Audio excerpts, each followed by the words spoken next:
Listen, this morning we have one of our own. He's been one of my elders for many years. He's retired sergeant major here in New Hampshire. He served in the Army Guard for full time. Was deployed I don't know how many different times. Was been away from his family, but we're so honored to have Sergeant Major David Beecher come and share this morning.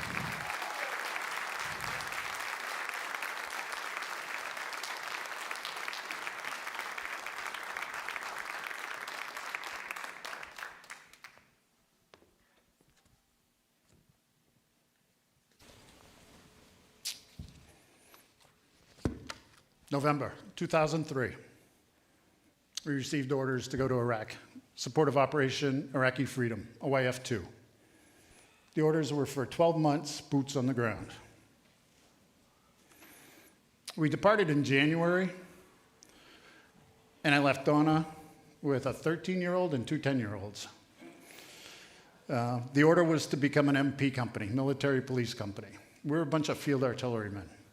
But you go and you do what you're told.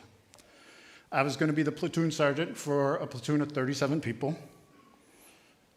So we went and we got a crash course in how to be military policemen, made it into Iraq, and figured out what our missions were. We had 4 primary missions. Area security, so we were responsible for keeping the base we were housed at safe, about 20 square kilometers of area. MSR security, we were responsible for securing the main supply route, the north-south route that went from Kuwait all the way through the country. Our area of responsibility was from the Kuwait border to Al Diwania. And we just ran the road looking for bad guys and IEDs. LPOP, which is sitting guard around the camp, which was pretty horrible actually, but and convoy security. We were responsible for bringing in contractors, bringing in supplies, and making sure their convoys were safe as they went through. So we learned our mission. We established a battle rhythm, and we settled in for what we knew was going to be a long haul. Around the 6-month mark, our orders were extended from 12 to 18 months. At this time, it was an average of about 120 degrees. Guys are working 12-hour shifts, which were really 14 hours, because you had pre-combat checks on one side and weapons cleaning on the other side. We were shot at, we were mortared, we were rocketed. We came across IEDs, landmines, but the guys persevered. They kept on fighting the fight. We had immediately started rotating soldiers home, because we had 168 guys that we needed to get home for leave. And we had missions that we needed to accomplish. So we'd send a few at a time, trying to get them home and space it so that they could meet those critical life events. Meanwhile, we missed births, deaths, weddings, anniversaries, graduations, holidays. We missed every day of life for an entire year. It takes a toll on the soldiers, and it takes a toll on the families as well. Donna and the boys still refer to things that happened during that time period when I wasn't around. You're just not there for an entire year. I'm just one veteran, and this is just one deployment. For those of you that don't know me, I'm Dave Beecher. I'm one of the elders here at church. I'm a husband, 35 years, a father, and a grandfather. I'm an elder here. I work with men's ministry. I'm an usher and do discipleship. I'm a retired soldier. I had the honor of serving for 28 years in the United States Army. I'm a field artilleryman. Any field artillerymen out here? No? I'm a combat veteran. And I'm an unapologetic, patriotic American and Christian.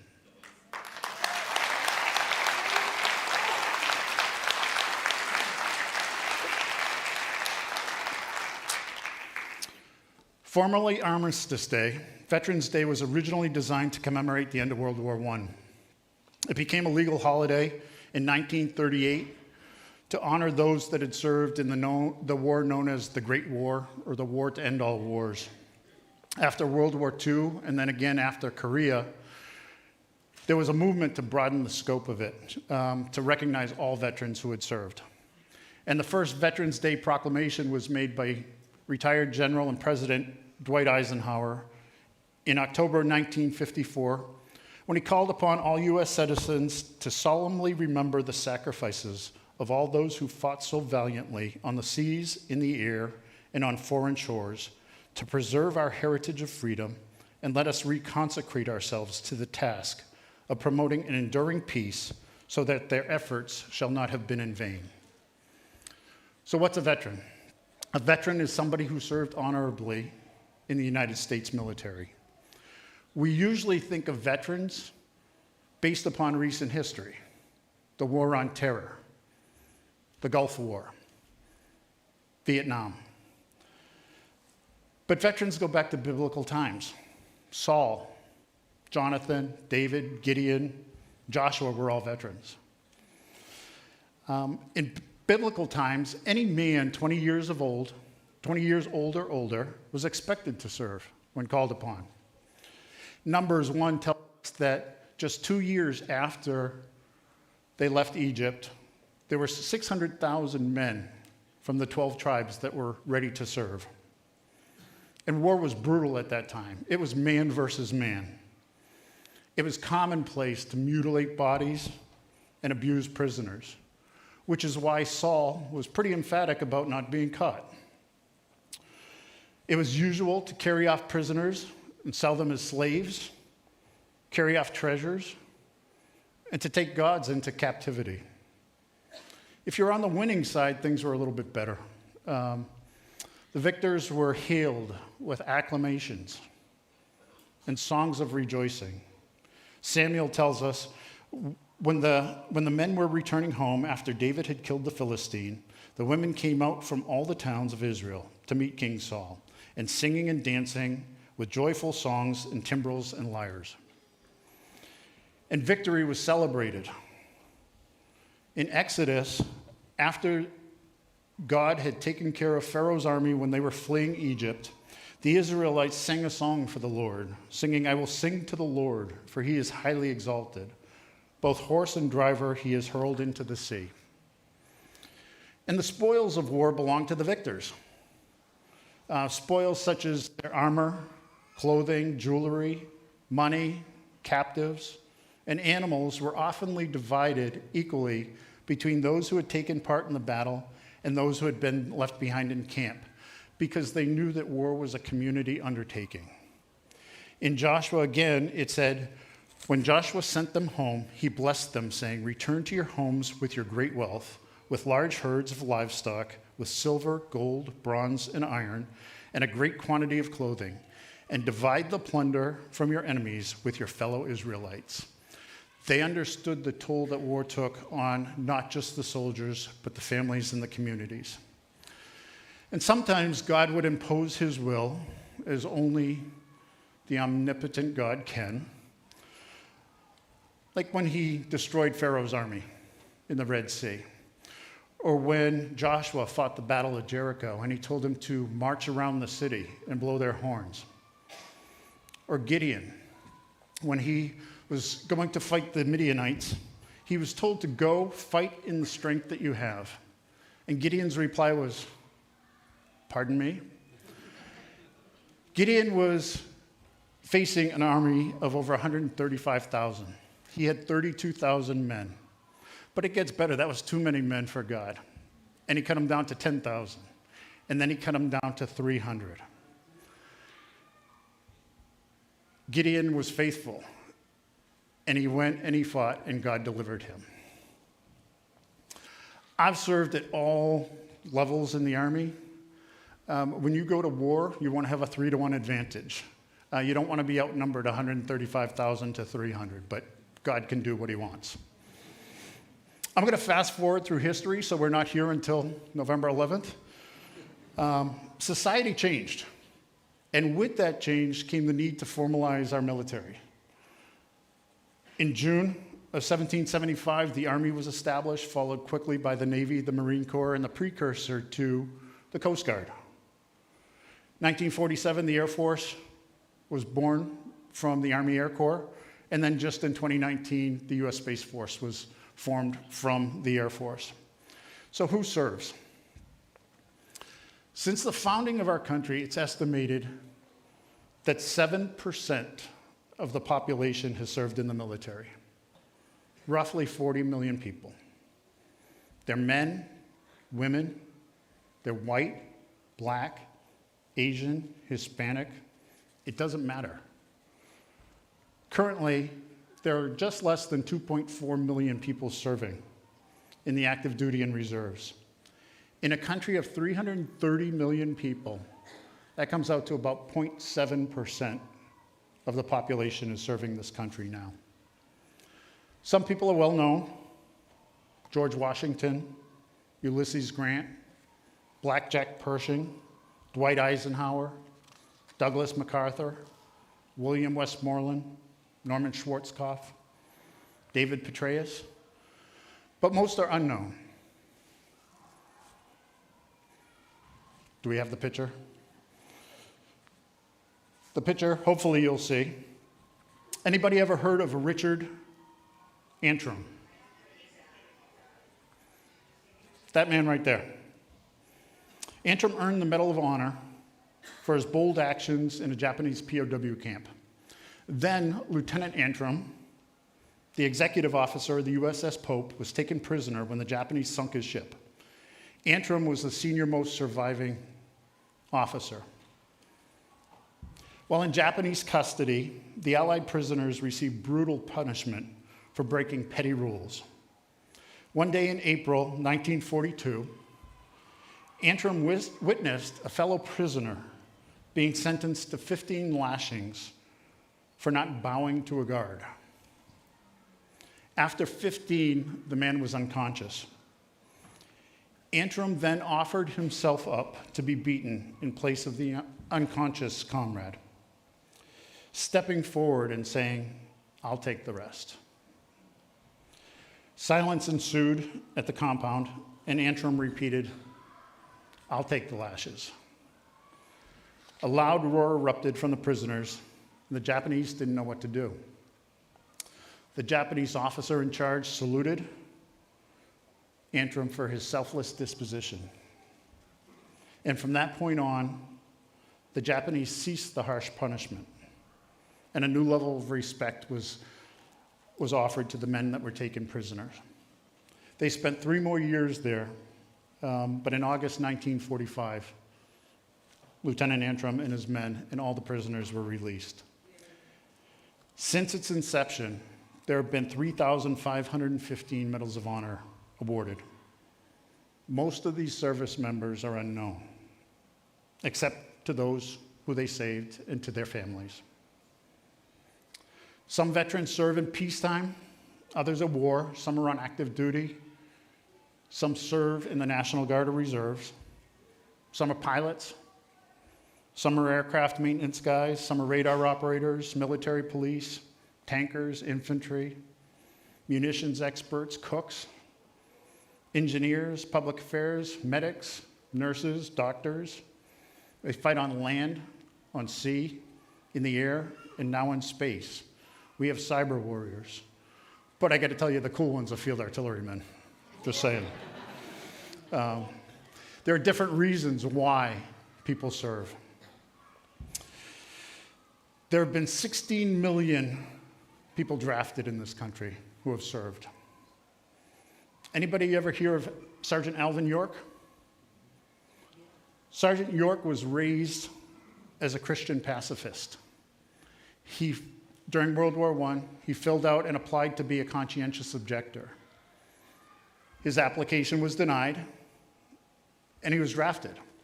He went on to win the Medal of Honor. Some joined to pay bills or go to college.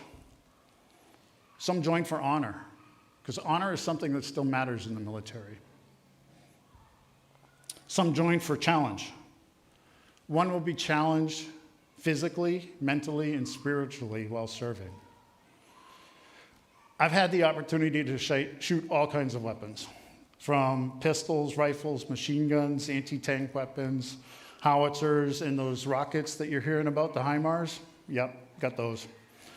I've thrown hand grenades. I've traipsed around different parts of the world with night vision goggles and infrared lasers. I've swung beneath a helicopter and sling-loaded a howitzer by a helicopter. I've been shot at. I've been mortared. I've been rocketed.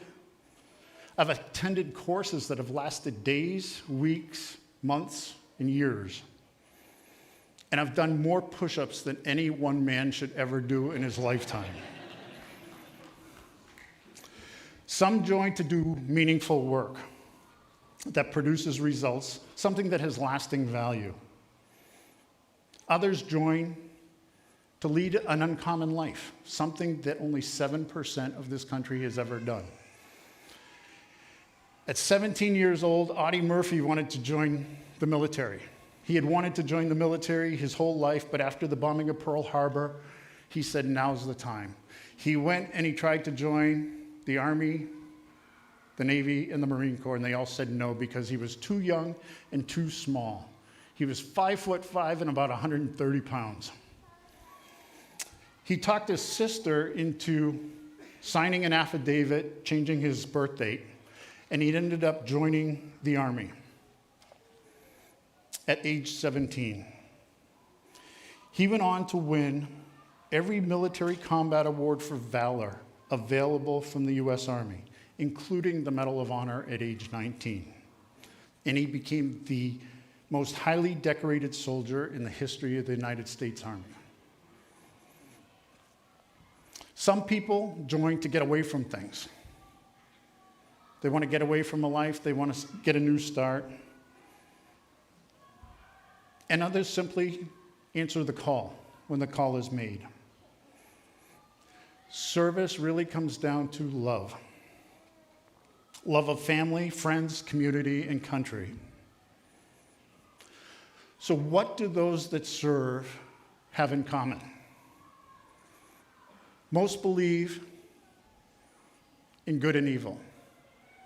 Some of us have seen evil up close and personal and believe that it's out there, but most veterans will believe in good and evil. We have shared values. I'm not talking about woke values. I'm talking about values that have been tested and tried and stood the test of time. Things like loyalty, duty, respect, selfless service, honor, integrity, and personal courage. Those are the Army values. Each branch has their own, but they're all pretty similar. Every veteran has a willingness to sacrifice. Military members don't get a chance to choose what they do every day. They don't choose what they wear,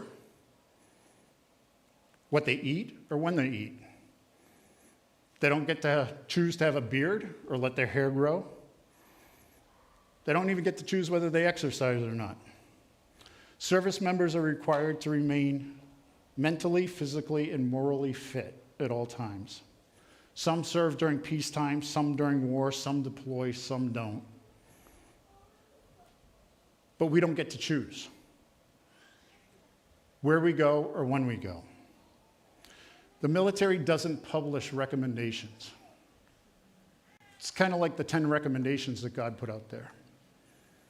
No, God published 10 commandments. The Army and the military publishes orders. You do what you're told. Servicemen will go where they're told, when they're told, sometimes for days, sometimes for weeks, for months, or for years. They'll miss important milestones, births, deaths, birthdays, anniversaries, graduations, holidays. Right now, I have a number of friends that are stationed around the world in different areas that are going to miss the holiday season. My last deployment, we had 21 children born while we were deployed, just in our task force. And servicemen generally have a belief in something bigger than themselves. It's summed up in the Private Soldier Monument that's at Antietam National Park that says, not for themselves, but for their country. And there's a love of country. Paul tells us in Romans that very rarely will anyone die for a righteous person, though for a good person someone might. And John says, greater love hath no man than this, that he lay down his life for his friends. George Patton, on the other hand, had a different take on things. Patton said, no dumb expletive ever won a war by going out and dying for his country. He won it by making some other dumb expletive go out and die for his. Since the revolution, more than 1 million soldiers have given their life. Currently, it's estimated that there are 15 million veterans, about 250,000 left from the World War II, about 900,000 from Korea, almost 6 million from Vietnam, and almost 8 million from the War on Terror, from the Gulf War now. And I've been asked many times, what can we do to support our veterans? Service is tough. It beats you up. We want our bumps, bruises, injuries, and the wounds of war taken care of. We want you to take care of the families of those that are deployed. Watch out for them. That means a lot to the soldiers that are serving. We want young people to pick up the mantle, just as those before us did. Currently, 23% of this country's 17 to 24-year-olds qualify for military service, and only 10% want to serve. The less than 1% that are currently serving can protect us from armed enemies, but they can't do it all. The other 99%, you and I, have to take part in this as well. So what do? We pray. I can't speak for all veterans. Well, actually, I can. I have the mic. This is awesome. But I ask you to pray for our country. In 2 Chronicles, it says, if my people who are called by my name will humble themselves and pray and seek my face and turn from my wicked ways, then I will hear from heaven and I will forgive their sin and heal their land. Pray. But we've got to do more than pray. We've got to get out there and vote. Search out godly men and women to represent us, like Larry and Dave and JR. John Jay, the first Supreme Court Justice, said, Providence has given to our people the choice of their ruler, and it is the duty, as well as the privilege and interest of our Christian nation to select and prefer Christians for their rulers. Thank you. We must do this all the while knowing that this nation is not going to be saved by politicians, elected officials, or even the military. But we need to call upon a mighty move of God in this country. Laws and armed men will restrain evil, but they won't produce good. We must exert our rights as Americans, but most importantly, as children of God and future citizens of His kingdom. To support veterans, we must fight. A common fear of veterans is that the sacrifices that they made will have been for nothing. We can't allow that to happen. We can't allow that to happen for the veterans that we're honoring or for this country. So we need to fight. And I'm not talking about picking up your pitchforks and torches or, in today's vernacular, your ARs and Glocks. I'm talking about picking this up. Pick up your Bibles. For we wrestle not against flesh and blood, but against principalities and powers, against the rulers of darkness of this world, against spiritual wickedness in high places. Every veteran has sworn an oath to defend and secure the Constitution against all enemies, foreign and domestic. Our rights as Americans and as Christians are under attack right now. Contrary to the current dialogue, this country was founded on Christian ideals and virtues. We can't allow people to discount our Christian heritage because it hurts somebody's feelings.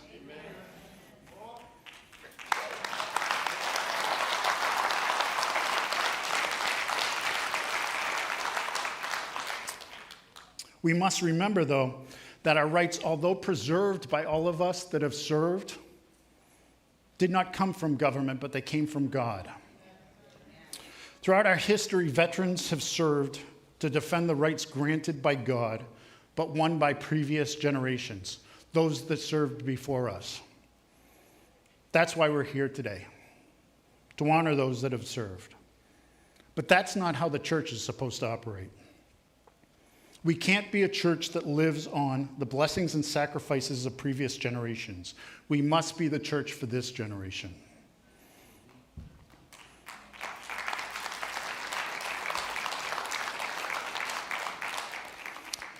We have been timid for the last 50 years, fearful of offending somebody,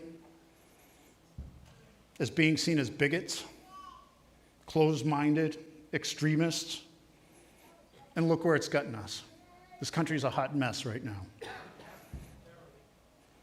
That's got to end. We must speak the truth of God boldly in the public square. Speak it kindly, but don't water it down. As the writer of Hebrews said, for the Lord of God is alive and active, the word of God is alive and active, sharper than any double-edged sword. It penetrates, even dividing soul and spirit, joints and marrow. It judges the thoughts and attitudes of the heart. Nothing in all creation is hidden from God's sight. Everything is uncovered and laid bare before the eyes of him to whom we must give account. We must speak it. Truth has fallen all around us since we've kicked God out of our schools, out of our public institutions, out of our businesses. It's our job to speak truth. When I referred to Chronicles 7:14, there were caveats there. God will heal this land, but we've got to do our part. We've got to pray. We've got to humble ourselves. We've got to pray. We've got to seek our face, and we've got to turn away from wickedness. This society does not know what wickedness is. We need to speak out and speak the truth of God and tell them that that is wicked and turn them away from that. We need to do this in the grocery stores. We need to do this at the soccer fields. We need to do this in the libraries. We can't sit back anymore and just let people say things that are untrue. A quote attributed, rightly or wrongly, to Edmund Burke says, "The only thing necessary for the triumph of evil is for good men to do nothing." We can't allow that to happen. It's not going to be easy to do that, to speak out in those places. It's going to be awkward, and it could be tough sometimes. But I got to tell you, it wasn't real comfortable being shot at either. It's worth it. We've got to fight the fight. Expect it to be ugly. Expect it to be persecuted. Matthew tells us, "Blessed are you when people insult you and persecute you and falsely say all kinds of evil against you because of me. Rejoice and be glad, because great is your reward in heaven, for in the same way they persecuted the prophets who were before you." An unknown writer captured the heart of a veteran when he or she wrote, "A veteran is someone who, at one point in their life, wrote a blank check made payable to the United States of America for an amount up to and including their life." Veterans have written that check. If we want to honor veterans, continue to fight the good fight. Continue to pray. Pray as though our country depends upon it. Pray for a mighty move of God in this country because we need it. Vote. Vote godly men and women into office, people who stand for the ideals of God. And fight. Now, do I believe God is an American, and when I get up there, there's going to be Old Glory and the national anthem playing? I kind of hope so, but I don't think so. God is not an American, but he has blessed this country. He's blessed us with riches and freedoms. And the veterans here have secured those freedoms, but they come from God. We need to fight to maintain those. And finally, it doesn't matter when or what branch or whether they served in peace or in combat. All veterans are deserving of our deep appreciation, and a thank you goes a long way for that.